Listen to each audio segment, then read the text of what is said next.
Hola amigos, buenos días. Gracias por estar con nosotros en este lugar diferente al habitual. Hoy estamos en el aula magna de la Universidad Pontificia de Salamanca porque queremos conversar durante los próximos minutos, y les aseguro que es un auténtico lujo para el programa, con don Olegario González de Cardedal, sacerdote, miembro de número de la Real Academia de Ciencias Morales y Políticas, profesor catedrático de esta universidad. Durante muchísimos años, la mayor parte de su vida la ha dedicado a la enseñanza, autor de numerosas publicaciones y premio Joseph Ratzinger Benedicto XVI de Teología, un premio que le entregó el Papa Benedicto XVI el pasado 30 de junio. Buenos días, don Olegario. Buenos días a usted y a todos ustedes. Por cierto, y se lo contamos a nuestros espectadores, tenemos que agradecer a don Olegario González de Cardedal que la primera entrevista en esta etapa, desde que una servidora se incorporó a Últimas Preguntas a este programa, la primera entrevista que hicimos fue con usted. No, yo le agradezco que haya venido a mi propia casa y que me alegra que esta entrevista la podamos hacer en este aula magna de la Universidad Pontificia de Salamanca, testigo de muchos acontecimientos importantes en la vida de la Iglesia, en la vida de la cultura y en mi propia vida personal, donde cada año la apertura de curso, doctorados honoris causa y las propias lecciones que a uno le ha tocado dar. Pero una de las cosas más importantes que ha vivido en su vida, que es la entrega de ese premio al que aludíamos, el premio Joseph Ratzinger Benedicto XVI de Teología, no lo vivió aquí, sino que lo vivió en el Vaticano y con el Papa. Sí, en la Sala Clementina, en uno de los espacios más bellos del Vaticano, acompañado de personalidades de la Curia Romana, de universidades, del mundo de la cultura, incluso del mundo de la economía, y acompañado con las personas que vinieron desde España y también con los amigos de las otras dos personas que recibieron el premio de la Fundación Ratzinger, que es la que los otorga y entregado personalmente por el Papa. ¿Cómo recibió? ¿Qué significado tiene para usted este premio? Los fines objetivos de la Fundación al instituir este premio es premiar o reconocer vidas entregadas del todo a la teología en la Iglesia y en la sociedad. Y en ese sentido, pues me alegra el reconocimiento por parte de la Iglesia, primero del valor de la teología para la fe, para los creyentes, para el diálogo con el mundo. Y me alegra que en la Iglesia se reconozca lo mismo que los premios Nobel. Reconocen las aportaciones al mundo de la ciencia, la biología, de la medicina, de la paz, de la literatura, que también en la Iglesia se reconozca la función esencial de la inteligencia, es decir, de la fe en diálogo con la razón pensando el mundo y de la razón en diálogo con la fe buscando la verdad. Y en ese sentido, pues que este haya sido considerado el Premio Nobel de la Teología es un gran honor y para mí una alegría personal como pocas ha habido en mi vida. Don Olegario, ¿qué es para usted la teología? ¿Cómo ha vivido, cómo ha transmitido a sus alumnos, cómo ha estudiado la teología? Bueno, primero yo ahora al final de la vida me encuentro con un camino hecho que en realidad nunca programé de manera explícita.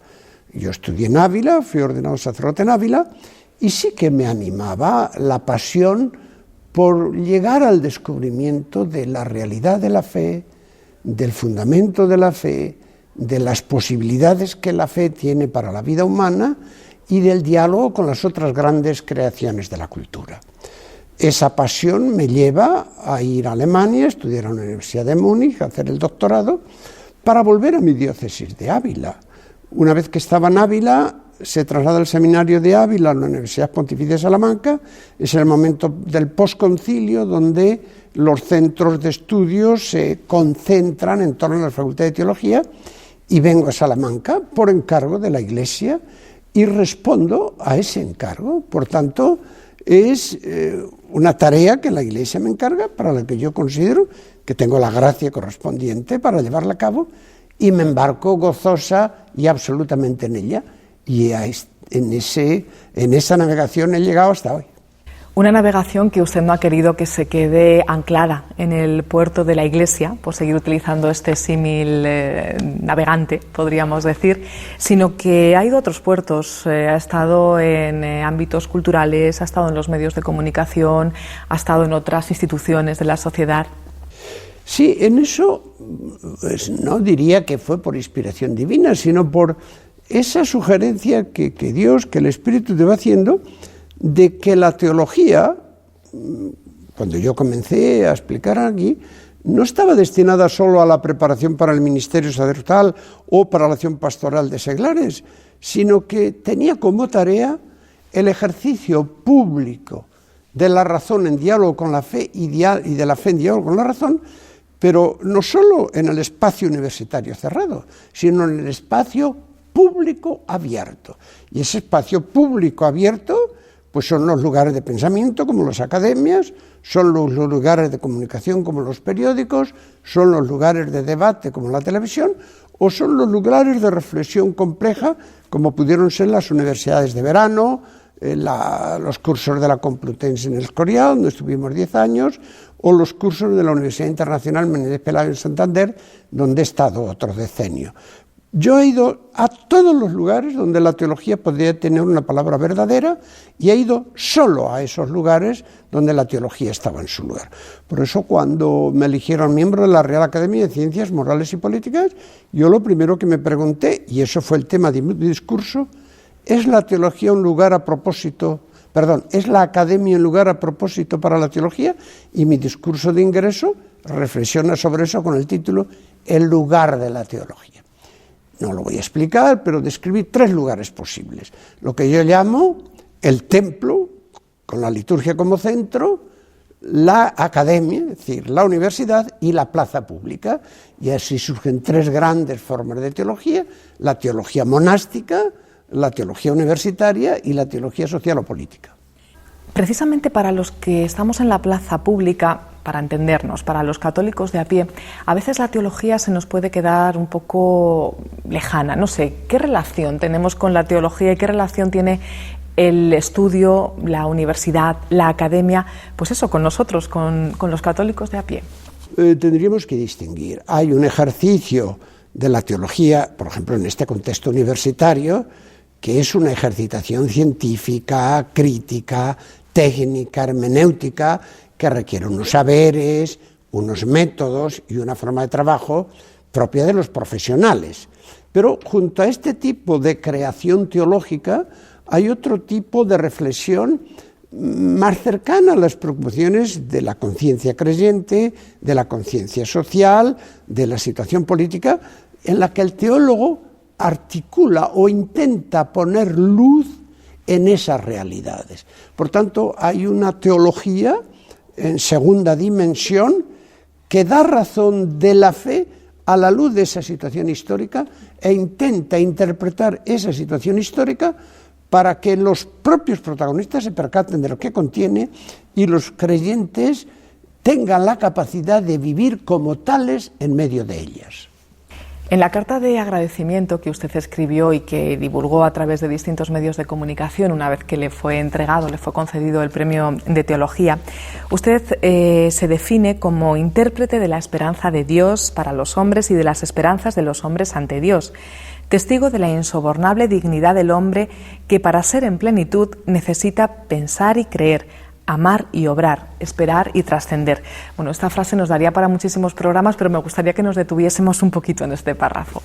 Bueno, son esas frases que uno escribe no solo como memoria de lo que ha hecho, sino como permanente ilusión de hacer. Ser testigo de la esperanza de Dios para los hombres y ser testigo de la esperanza de los hombres ante Dios.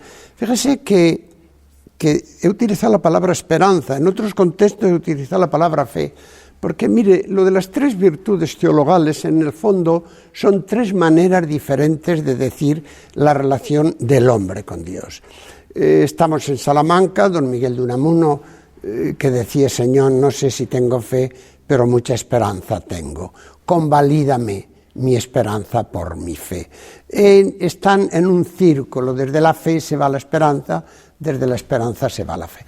En la otra parte del párrafo que usted ha leído, son distintas acentuaciones, pero con ellas quería yo decir que el teólogo pone en juego todos los recursos de razonamiento, de esperanza, de deseo, de decisión. Es decir, la teología entrelaza, conjuga todos esos dinamismos y aspiraciones fundamentales de la vida humana para iluminar la realidad creída y para iluminar al sujeto creyente. Desde luego esta frase, me van a permitir que la vuelva a repetir, la última frase del párrafo que usted escribía, la dignidad del hombre que para ser en plenitud necesita pensar y creer, amar y obrar, esperar y trascender. Yo, don Olegario, que quiere que le diga, pero yo creo que nos la deberíamos colgar ahí a la entrada de nuestro dormitorio cuando salgamos por la mañana, verla todos los días, ¿no?, para enfocar bien el día. Yo no la tengo en el dormitorio, pero la tengo sobre mi propia frente para pedirle al Señor cada día: dame la capacidad de ayudar a mis hermanos los hombres y a mis hermanos los creyentes a sumar, pensar y obrar, amar y esperar, ser monje y ser político. Es decir, no hace mucho publiqué una tercera de ABC en elogio de una religiosa de la Asunción, Sor Benilde, que era una monja, y de otro político que había muerto, se llamaba La monja y el político. Es decir, ayudar a pensar que en las distintas dimensiones de la vida, la fe es principio de inteligibilidad, de fortaleza y de futuro. Y por eso esos distintos verbos, para crear una unidad compleja en la vida creyente. Es decir, la vida creyente no puede quedar escindida como una provincia de ese mapa general de lo humano. La vida creyente determina la totalidad con una inspiración iluminativa y con un fortalecimiento volitivo, y eso es lo que quieren expresar todos esos verbos. La diversificada complejidad de la vida humana, que debe articularse en torno a ese tronco fundamental del acto de confianza absoluta en Dios que llamamos fe, referida al presente y esperanza referida al futuro. A lo largo de la conversación ha salido en distintos momentos el tema de la relación entre el pensamiento, la razón, la fe, lo que tantas veces se habla, el diálogo entre la fe y la razón. Pero yo no sé si terminamos de creérnoslo. Primero, si me permite, yo diría algo que quizá a muchos oyentes les sorprenda. Es un error que vivimos desde hace 2 siglos, un siglo, de hablar de fe y razón. Por supuesto, hay un ejercicio de la razón sin fe, pero no hay un ejercicio de la fe sin razón.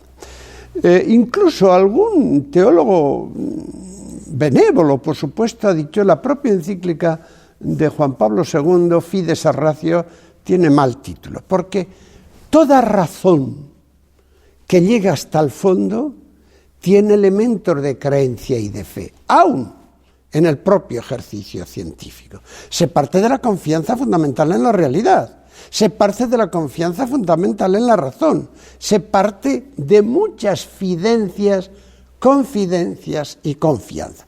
No hay una razón pura y sola descarnada de un elemento de fiabilidad y de fe. Y segundo, no hay una fe al margen de la razón.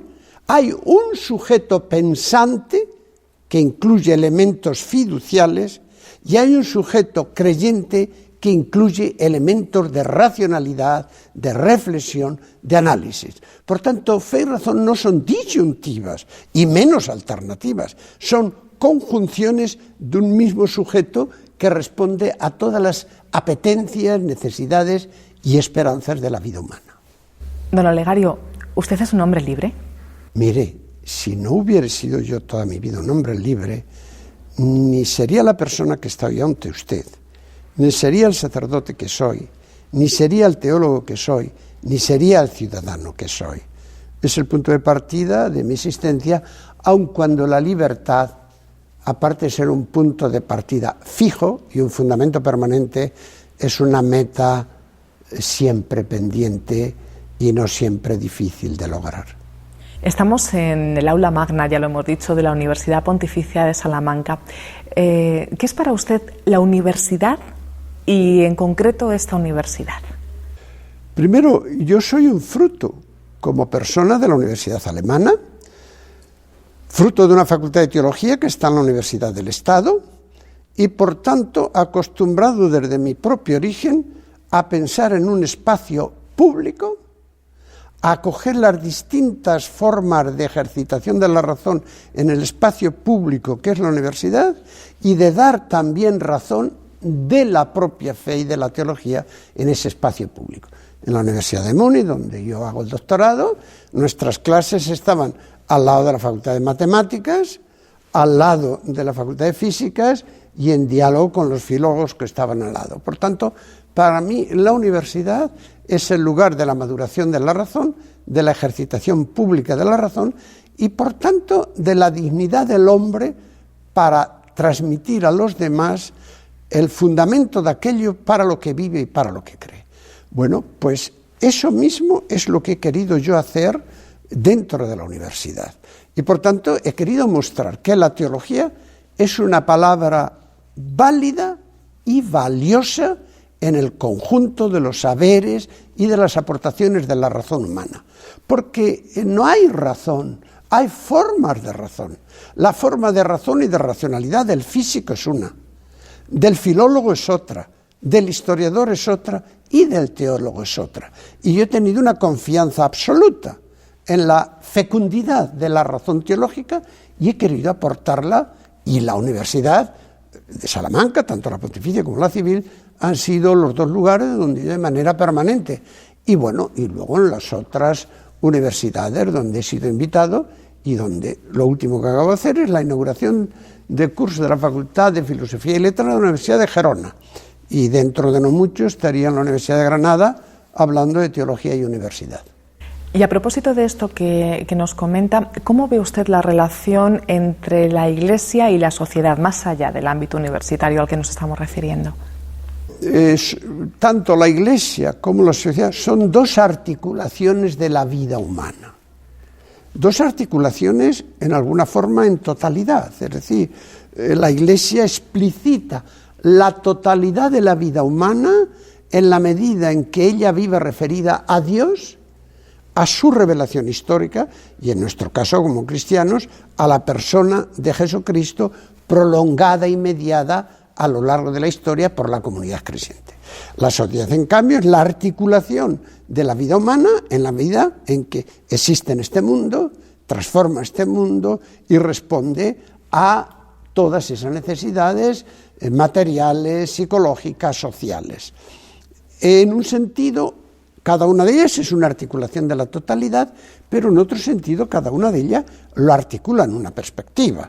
La Iglesia en función de eso que llamamos fe, salvación, trascendencia y futuro absoluto, la sociedad en la medida en que lo articula en torno a esas necesidades primordiales, físicas, sociales, humanas. En este tiempo de conversación ha salido en distintos momentos su presencia, su tiempo de estudio y de trabajo en la Universidad de Múnich. Fue precisamente allí, ¿no?, donde usted conoció al actual Papa, Benedicto XVI, y donde comenzó esa amistad que les sigue uniendo. Realmente, aparte de que hacemos la tesis doctoral en la misma universidad, sobre los mismos temas, él es anterior a mí, él es 6 años mayor que yo. El real trato, la amistad de fondo se entrelaza a lo largo de los 10 años que ambos fuimos miembros de la Comisión Teológica Internacional que crea Pablo VI en 1968. Esa amistad que se inicia allí se concreta, por ejemplo, en que publicamos en Salamanca su libro Introducción al Cristianismo, que se había editado en alemán en el 68, aquí lo traducimos el 69 con un prólogo mío. Bueno, seguimos la amistad a lo largo de decenios, luego yo le invito a venir a los cursos de teología del Escorial y mantenemos la comunicación en cuanto profesores de teología. Él va teniendo otros cargos en la Iglesia, pero el nivel de nuestra amistad es la reflexión teológica. En el fondo nos seguíamos tratando como dos jóvenes profesores de teología, primero que dejaban de ser jóvenes y segundo que tenían trayectorias diversas, pero la preocupación por dar razón de la fe, dar razón pública, que el dogma sea fecundo para la predicación, que la vida espiritual esté nutrida de raíces bíblicas, que la teología tenga una savia espiritual, que el testimonio público sea creyente, que no solo seamos creyentes, sino creíbles. Eso es lo que nos ha unido a lo largo de todos estos años en que cada cual teníamos nuestra responsabilidad. ¿Y en la actualidad? Bueno, claro, pues él fue elegido Papa, por supuesto, nos hemos visto varias veces, y cuando él me daba el premio nos sonreíamos en complicidad, y perdone que le diga, yo creo que él, con gozo y pena, gozo por entregar un premio que había sido seleccionado por un comité científico a una persona que era amiga suya, gozó por mí, y yo creo que en alguna forma tristeza por él, como diciendo, tú, Olegario, has podido ser teólogo, lo que yo había querido. Yo he vivido de renuncia en renuncia, sirviendo al Señor por otros caminos, y aquí estoy. Sé fiel a la teología, a la que yo solo he podido dedicar la mitad de mi vida. Don Olegario, ¿cree usted que conocemos al verdadero Joseph Ratzinger? Bueno, mire, cada ser individual, decían los teólogos, es incognoscible. Cada persona es un misterio, un enigma para ella misma y un misterio para Dios. Ahora bien, cuando una persona es verdadera, en lo que hace dice quién es. Y él ha hecho tales y tantas cosas con tal transparencia que sí sabemos quién es. Hay un último Joseph Ratzinger que es ante Dios y ante sí mismo, que queda incluso incognoscible para cada uno de nosotros. Pero él, por otro lado, la transparencia de su palabra, la claridad de sus intervenciones, tanto en el orden teológico como disciplinar y moral, tal como se ha manifestado en los últimos años de la Iglesia, hace patente, sin ninguna duda, para quien tiene ojos limpios, saber quién es Joseph Ratzinger. Don Olegario, muchísimas gracias, de verdad, por este tiempo que nos ha dedicado y que una vez más ha sido un tiempo, yo creo que para todos, de aprendizaje. Gracias. Muchísimas gracias a ustedes, un cordial saludo a todos los televidentes y que cuando oigan esa palabra de teólogos piensen que es un creyente normal, un ciudadano normal que quiere pensar a fondo y creer a fondo y sumar pensamiento de fondo y fe de fondo en su vida diaria para poder mejor rezar, mejor obrar y mejor convivir. Y muchas gracias por su atención. Y a todos ustedes, muchísimas gracias también por haber estado con nosotros hoy en este lugar magnífico, el Aula Magna de la Universidad Pontificia de Salamanca, un lugar donde siempre hay que volver, a la ciudad, a Salamanca y a la universidad. Nos despedimos, será si Dios quiere hasta la próxima semana aquí en Últimas Preguntas, pero ya saben que si desean volver a ver este o cualquier otro programa pueden hacerlo a través de la web de Televisión Española, rtv.es, a la carta, allí buscan programas religiosos y ahí podrán encontrar Últimas Preguntas. Y también podemos seguir en comunicación a través de las redes sociales como Facebook y Twitter. Hasta la próxima semana.